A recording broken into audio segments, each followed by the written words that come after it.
우리가 창세기부터 쭉 읽어봐서 아시잖아요. 100세에 이삭을 얻었습니다. 근데 이 이삭이 지금 대부분 학자들이 뭐 12살, 22살, 33살 정도로 추측을 합니다. 만약 저 같은 경우는 12살로 추정을 하는데 12살이라고 하면 아브라함의 나이는 112살이 되는 겁니다. 112세에 12살 아들을 보면 어떤 마음일까요? 아마도 보물 1호가 있다면 아브라함에게 있어서 이삭이었을 겁니다. 하나님이 약속을 하셨거든요. 갈대아 우울에서 부르실 때부터 네 씨를 하늘의 별과 같이 많게 해서 너의 자손으로 복을 주겠다고 하셨는데 100세에 70세에 부르심을 받아서 100세가 되도록 아들이 없었는데 100세에 아들을 주셨는데 그 아들마저도 하나님의 밭이라고 하는 거예요. 아버지요, 번제 드릴 양은 어디 있습니까? 그때 아브라함이 얘기합니다. 하나님이 친히 아브라함이 얘기하죠. 하나님이 친히 준비하시리라. 그래서 결국은 가는데 한 나흘을 갑니다. 그래서 모리아 산으로 가는데 거기에 이제 제단을 만들고 나무를 올리고 그리고 이삭을 그 나무 위에 올립니다. 그리고 묶습니다. 그리고 칼을 들고 죽이려고 하는데 천사가 나타납니다. 아브라함아, 아브라함아, 내 아들, 내 사랑하는 아들 독자도 아끼지 않았으니 이제 내가 나를 경외하는 줄 내가 안다. 그리고 보니까 수풀에 걸려 있는 양이 있었습니다. 그 양을 이삭 대신에 번제로 드리는 장면이 오늘 읽었던 창세기 22장의 말씀입니다. 여기서 중요한 관점이 생깁니다. 우리가 이게 하나님에 대한 전적인 신뢰와 이해가 없으면요, 우리가 이 장면을 보면 하나님은 마치 잔인한 하나님으로 비춰지고요. 또 하나, 아브라함의 입장에서 그냥 그 렌즈를 가지고 바라보면 칼 들고 아들을 죽이려고 하는 야생적인 사람으로 보입니다. 우리는 이성적으로는 절대적으로 이해를 할 수가 없죠. 오늘 그 장면이 창세기 22장에 나오는 말씀입니다. 그런데 여기서 우리가 이해를 하나 해야 되는 게 있습니다. 아브라함이 처음부터 이렇게 믿음이 있었던 건 아니에요. 갈대아 우르에서 떠날 때부터 하나님 말씀에 순종해서 떠났던 아브라함이고, 그렇게 하나님의 약속을 성취하시겠다고 말씀하셨던 그 하나님의 약속이 100세 이루어지는 걸 보게 되고 12년 동안 112년 동안 어쩌면 122년 동안 살아가면서 절대적으로 아브라함과 함께 하셨던 그 하나님에 대한 신뢰를 얻었기 때문에 결국 하나님이 아브라함에게 내 사랑하는 아들 번제로 드리라고 했을 때 아브라함에게는 어떤 믿음이 있었냐면 하나님에 대한 절대적 신뢰가 있었던 겁니다. 왜죠?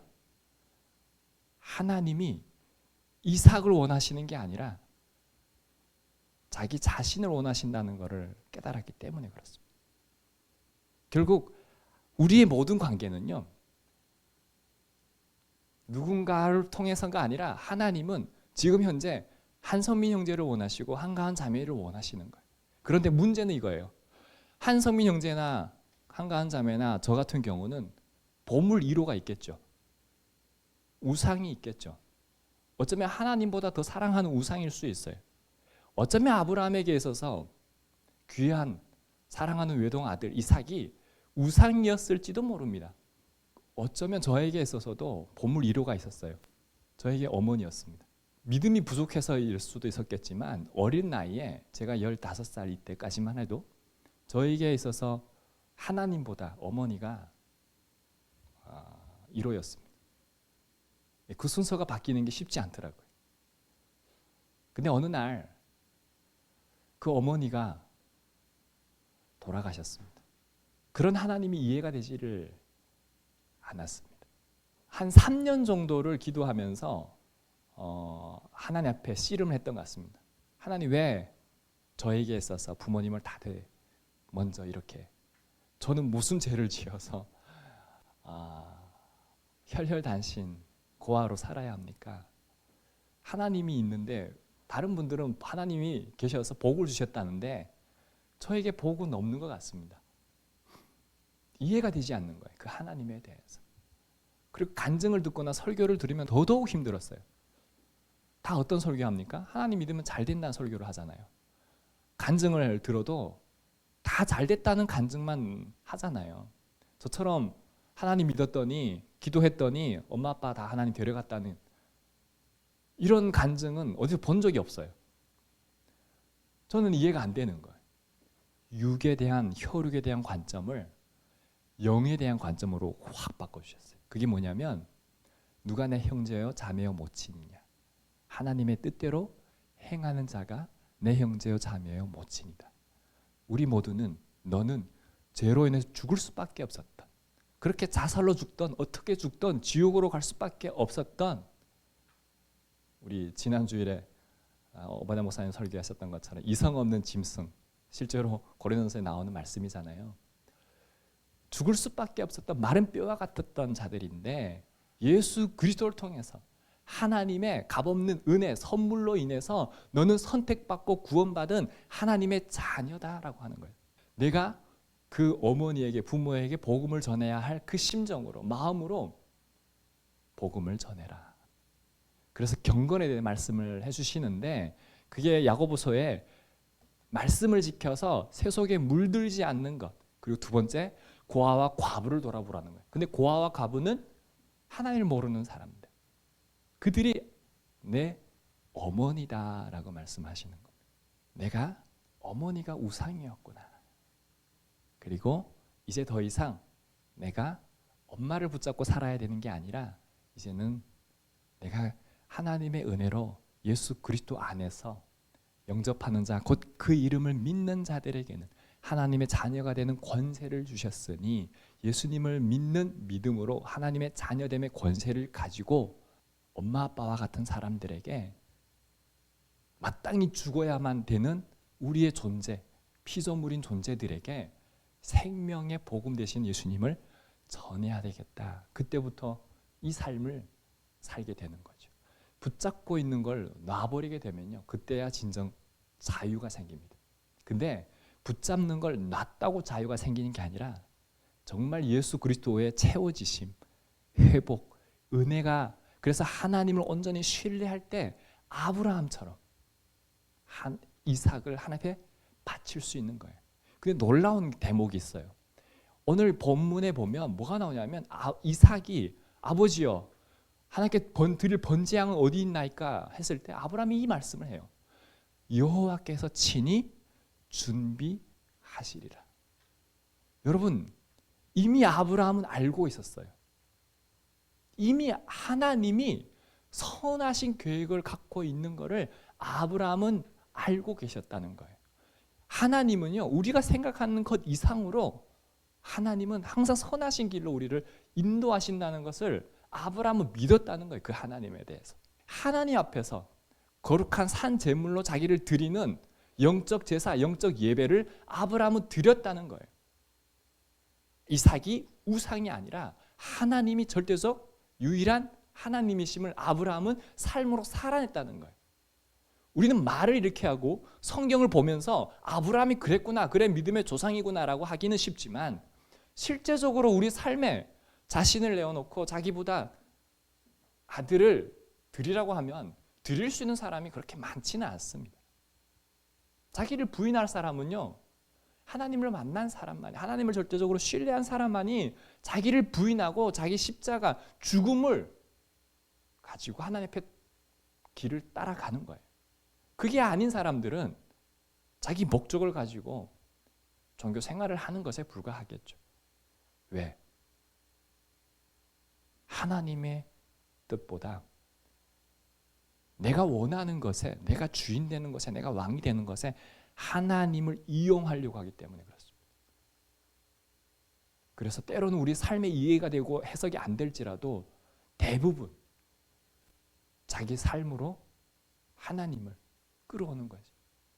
복받는 기준이라고 하는 개념은 우리에게 어떤 결과에 달려 있는 것이 아니라 내 아들이 잘 되고 내가 잘 되고 아내가 잘 되고 사업이 다 잘 되는, 이건 또 하나의 우상을 우리는 하나님 앞에 끌어올 수 있어요.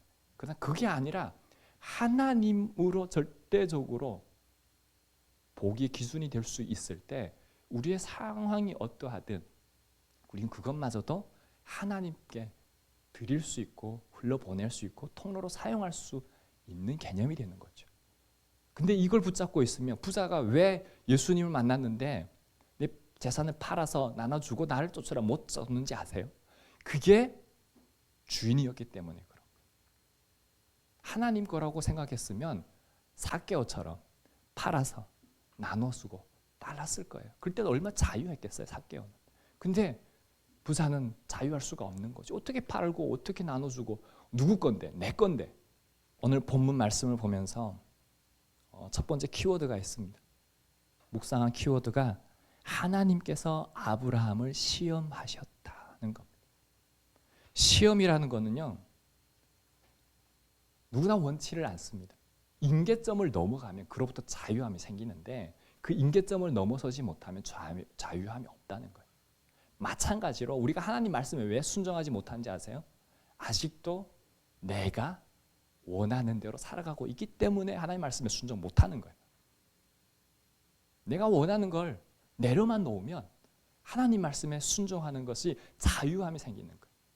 내가 예수님 안에 있고 예수님이 내 안에 있어서 그분의 인도함대로 살아가면 그 안에 자유함이 있는 거예요. 율법으로 매일 이유가 없는 거죠. 왜? 옛 일을 벗어 버렸기 때문에. 그래서 우리는 예수 그리스도 안에서 새로운 피조물로 지어져가는 하나님의 형상을 닮아가는 하나님 나라의 삶을 이 땅에 누리며 살아가는, 그래서 이제 넘어지는 자가 아니라 말씀으로 승리하는 사람으로 살기 때문에 그런 것이죠. 그러니 사망이 끊임없이 관역을 향해서 온다 할지라도 우리는 말씀과 성령의 검으로 기도로 이겨낼 수 있는 하나님이 내 안에 계시는 거잖아요. 그래서 영접하는 자, 곧 그 이름을 믿는 자들에게는 하나님의 자녀가 되는 권세를 주셨잖아요. 하나님이 어떤 분이세요? 하나님은 능치 못하실 일이 없으신 분이신 거예요.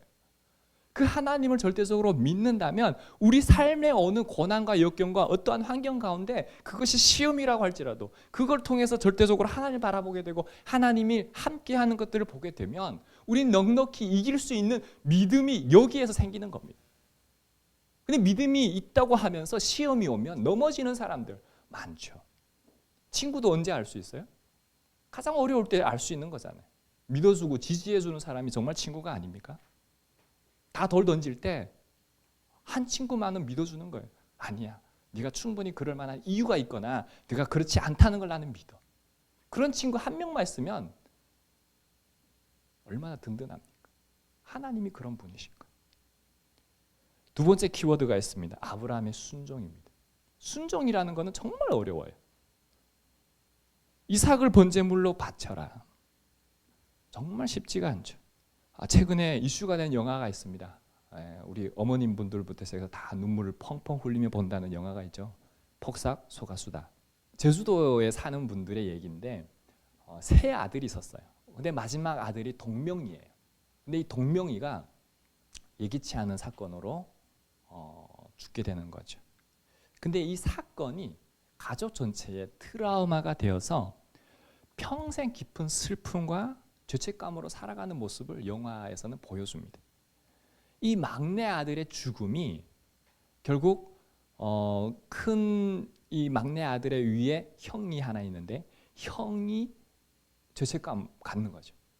그리고 두 번째 저기 아이유가 나오는데 그 딸이죠. 딸이 비 오는 날 자전거 타고 가지 말라고 했는데 자전거 타고 가서 넘어졌기 때문에 엄마가 그 딸 때문에 가다가 그렇게 일이 생긴 거예요. 그러니까 자기가 자전거를 가져갔기 때문에 이런 일이 생겼다. 자기 죄책감을 갖게 되고, 엄마는 그 아이가 뭐 사탕이나 이런 거를 막 달라고 했는데 막 이렇게 안 되고 막 그러면서 이제 나갔는데 그런 이제 숟가락 보고 막 항상 밥 떠놓고 이런 모습이 있어요. 늘 그 죄책감을 가지고. 그러다가 이제 아버지의 모습은 그렇게 깊이 나오진 않아요. 근데 영화 마지막 끝날 부분에 뭐죠? 위 내시경 하면서 보통 마취제를 하잖아요. 그때 이제 뭐 자기 얘기를 막 하잖아요. 옆에서 와이프가 듣게 되는 거죠. 내가 그 비 오는 날 돌 쌓으러만 가지 않았으면 우리 동명이는 죽지 않았을 텐데. 그러면서 이제 이 영화에서는 정말 그 대목마다 저도 눈물을 잘 안 흘리는데 너무 눈물이 막 나는 거예요. 근데 사랑하는 자식을 먼저 보내야만 하는 아픔들, 그거는 그 어떤 말로도 위로가 될 수가 없습니다. 그 영화 가운데 나오는 명대사가 하나 있습니다. 처음부터 나온 대사인데요. 삶인 사라진다. 살면 사라진다. 오늘날 왜 이 영화가 많은 사람들에게 위로를 주시는지 아세요? 제가 교보문고를 갔더니 요즘 쏟아져 나오는 키워드의 책이 있습니다. 불안이라는. 요즘 책 가면 불안 세계, 불안 정말 많습니다. 지금 전 세계적으로 이 불안의 영이, 정말 악한 영이 세계를 덮고 있어요. 그러니 그 트라우마로부터 벗어날 길이 없는 거예요. 그러니 죽음을 선택하는 사람들이 지금 그렇게 많은 겁니다.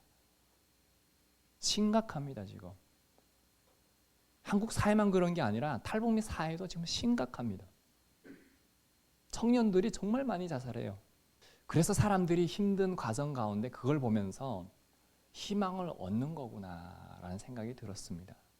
근데 저는 이걸 좀 더 넘어서서 정말 살면 사라지는 그냥 마지못해 살아가는 삶이 아니라 예수 그리스도 안에서 어쩌면 제가 그 트라우마를 극복하고 이겨내고 주님 안에 온전한 자유함을 누리며 살았던 것처럼 다시 하나님 때문에, 예수님 때문에 기뻐할 수 있고 예수님이 나를 구원하신 그 하나님의 자녀됨의 정체성을 회복할 수 있다면 분명한 자유와 기쁨을 그 진리 안에서 발견하며 살아갈 수 있을 거라는 생각이 든 겁니다. 그러니까 살면 사라지는 게 아니라 예수 그리스도 때문에 살아가는 사람이 될 수 있다면 저는 소망이 예수님께 있다고 생각하는 겁니다. 사라진다고 소망이 생기지는 않습니다. 오히려 더 숨기면 숨길수록 더 힘들어질 뿐입니다. 우리는 그런 삶을 살아왔잖아요. 우리 삶을 누군가에게 오픈한다고 누가 공감합니까? 그러니 점점 우리는 싸매고 있을 뿐이잖아요. 포장하고 있을 뿐이잖아요. 근데 정말 주님은 그 모든 것들을 책임져 주시고 공감해 주시고 위로해 주시고 치유해 주시는 그 하나님이심을 절대적으로 아브라함처럼 신뢰할 수 있을 때 우리는 그 하나님 앞에 나의 전부를, 나의 생명을 드릴 수 있는 거잖아요. 이때 비로소 우리는 하나님 말씀에 순종할 수 있다라고 하는 겁니다. 순종은요, 절대적인 헌신, 절대적인 하나님의 은총의 역사 안에 머물렀을 때에만이 우리가 되어지는 거예요. 그러니 이 순종마저도 내가 하는 게 아니라 하나님이 하게 하시는 영역인 겁니다.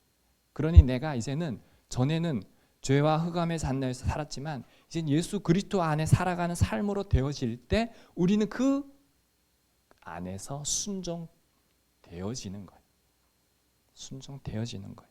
그러니 그 과정 안에 있는 우리 모두는 서로가 서로에게 돌을 던지거나 정죄할 이유는 없다는 겁니다. 오늘 아브라함의 순종을 보면서 저는 하나님 아버지의 모습을 보게 됩니다. 이삭을 번제로 드리려 했던 아브라함의 행위는 독생자 예수 그리스도를 십자가에 내어주신 하나님의 사랑을 예표합니다. 또한 순양 대신 준비된 순양은 우리의 죄를 대신해서 희생하신 예수 그리스도를 상징적으로 보여줍니다.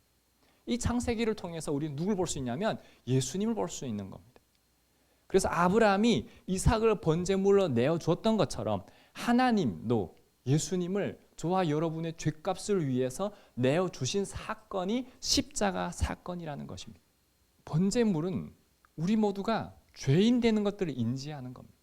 그래서 내가 하나님 앞에서 죄로 인해 죽어야만 했는데 하나님이 말씀을 주신 거죠.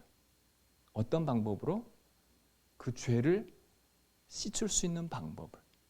그래서 뭐냐면 결국 숫양, 염소, 양, 새들, 또 가난한 사람들은 그래서 결국은 자신의 죄를 동물에게 전가를 시키는 겁니다. 내가 죽어야 하는 나의 모든 죄를 동물에게 전가를 시키는 겁니다. 그래서 죽여가지고 태우는 게 번제입니다. 나 대신 누가 죽는 겁니까? 동물이 죽는 겁니다.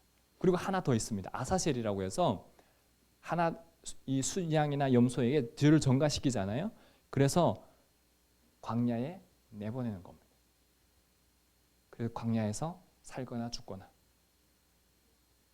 이게 번제물의 의미입니다. 그만큼 우리는 죄인 된 걸 인지하고 하나님 앞에서 죽을 수밖에 없는 존재다. 그런데 하나님이 우리를 은혜로 구원하신다라고 하는 것입니다. 그런데 오늘날 신약 시대에서는 뭡니까? 예수님이 번제물로 하나님 앞에 드려진 사건이 십자가의 사건인 것입니다. 그러니 저와 여러분은 어쩌면 구약 시대로 가면 지금도 여전히 양을 죽이거나 염소를 죽이거나 비둘기나 이런 걸 죽여가지고 동일한 제사 의식을 드려야 했을지 모릅니다. 그러나 오늘날은 다릅니다. 뭡니까? 오늘날은 예수님이 대신 죽으심으로 모든 것을 완성하셨습니다. 이제 저와 여러분은 뭘 하면 됩니까? 저와 여러분은 여전히 한 주일을 살아가면서 하나님 앞에 죄를 지으며 살았을 거예요. 그 죄를 지은 것들을 이제는 예수님의 이름으로 용서함을 받기 위해서 예배 자리에 나올 때마다 하나님 앞에 회개를 해야 되는 겁니다. 알고 모르게 지은 죄들이 분명 존재할 겁니다. 죄를 짓지 않고 살아가면 좋겠죠. 그러나 죄를 지었다면 회개하면 하나님이 예수님이 십자가에서 우리의 죄를 도말하여 주셨던 것처럼 우리 죄를 사하시고 하나님이 날마다 끊임없이 우리로 하여금 하나님을 닮아가는 자로 우리를 성화시켜 가신다는 겁니다. 그것이 실제로 번제물의 의미입니다. 그래서 결국 우리는 죄와 허물로 인해서 깨어졌던 관계가 예수 그리스도를 통해서 하나님과 화목이 되고 연결이 되고 샬롬이 되는 하나가 되는 사건이 십자가의 사건인 겁니다. 마지막 키워드는요, 여호와 이레입니다. 여호와 이레는 무슨 뜻입니까? 여호와께서 준비하신다. 여러분, 하나님이 어떤 분이신지 아세요? 여호와 이레의 하나님입니다. 우리 한번 따라해 볼까요? 여호와 이레의 하나님,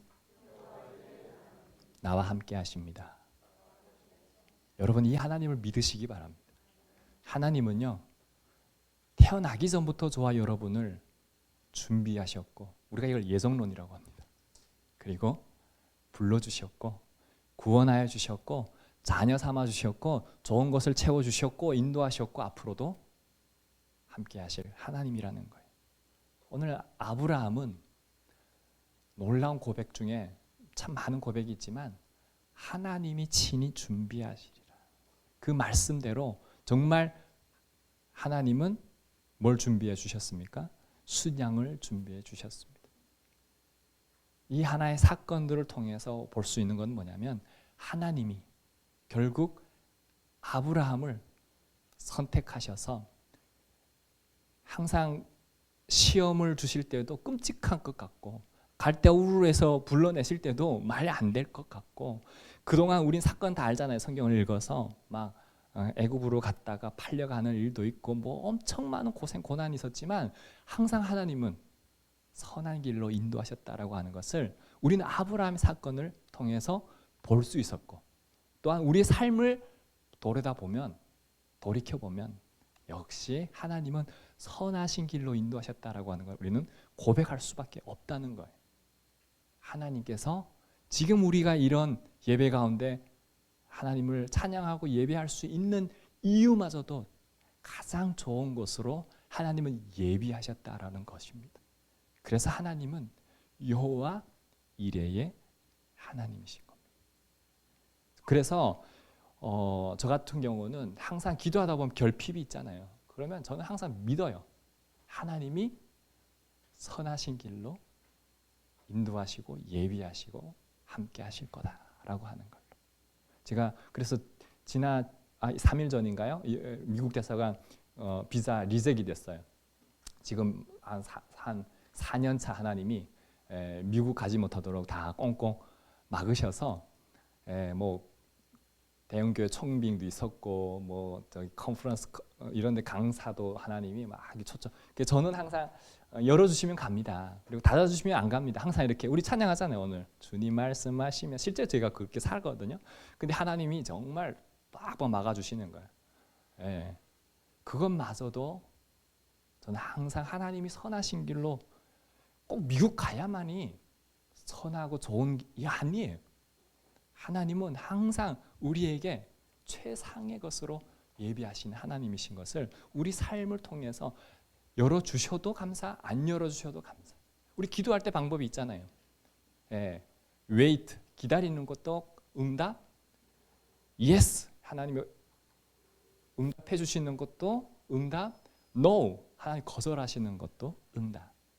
우린 주님 손에 있기 때문에 내 뜻대로 이루어지도록 짜 맞춰서 기도하는 게 기도가 아니라 하나님의 뜻에 나를 맞추는 게, 하나님의 뜻에 나를 쳐서 순종과 복종에 맞추는 것이 오늘 아브라함처럼 우리는 그 상황을 이해하지 못한다 할지라도 하나님이 선하신 걸로 길로 우리를 인도하신다는 걸 믿고 말씀에 순종해서 살아가는 삶이 절대적 신앙이요 믿음이라고 하는 겁니다. 말씀을 마치려고 합니다.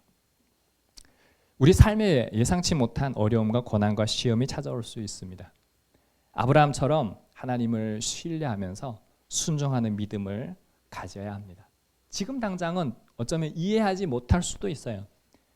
그러나 하나님을 여러분 성경을 통해서 어떤 분이신지를 하나님이 무서운 하나님, 잔인한 하나님으로만 기억되면 안 돼요. 제가 아빠를 어려서부터 맞고 살아가지고 무서운 아빠, 잔인한 아빠, 정말 아빠는 사람이 아니야 이렇게 생각하고 살았을 때가 있었거든요. 그리고 하나님을 그런 식으로 이해를 하려니까 너무 힘든 거예요. 하나님을 못 믿겠는 거예요. 구약 성경 보니까 막 다 뭐 막 이게 22장 막 드리라고 그러고 막 이것만 봐도 무서운 거예요. 근데 나중에 알고 보니까 예수님의 사건과 왜 예수님이 사랑하는 아들을 내어 주시기까지 그 모든 것이 하나님을 알고 나니까, 그리고 내 존재를 알고 나니까 그 모든 것이 다 하나님의 은혜구나. 내가 이렇게 된 것마저도 불평불만해야 될 것이 아니라 정말 감사하구나. 여러분, 그래서 아들이 있는 자에게 생명이 있고 하나님의 아들이 없는 자에게 생명이 없다는 말씀이 결국 하나님으로 인해서 구원받은 자만이 이 진리를 깨닫고 살아갈 수 있는 거예요. 그래서 그 생명은 이 땅의 삶이 전부가 아니라 이 땅과 내세까지도 하나님이, 예수님이 내 삶의 중심이 되고 주인이 되면 지금 나는 천국의 삶을, 하나님 나라의 삶을 누리며 살아갈 수 있는 거예요. 어떠한 상황일지라도 이 상황을 주님 앞에서 우리는 이겨낼 수 있는 그 힘이 생기고 소망이 생기는 이유가 될 것입니다. 저와 여러분이 주님 바라보면서 어쩌면 오늘 아브라함의 믿음과 순종을 통해서 저와 여러분도 역시 믿음의 조상을 닮아갈 수 있는 그런 우리 한소망교회 성도님들 될 수 있기를 주님의 이름으로 축원합니다.